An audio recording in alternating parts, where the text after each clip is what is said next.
AdminStudio integrates with the PowerShell application deployment toolkit, and that provides a lot of capabilities that you can leverage without having to know how to script.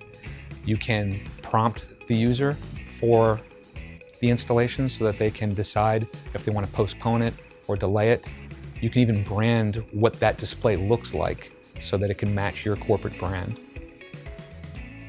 This is particularly helpful in situations where an application might need to kill applications or reboot the system. Now you can put that control in the hands of your user instead of knocking them off their job.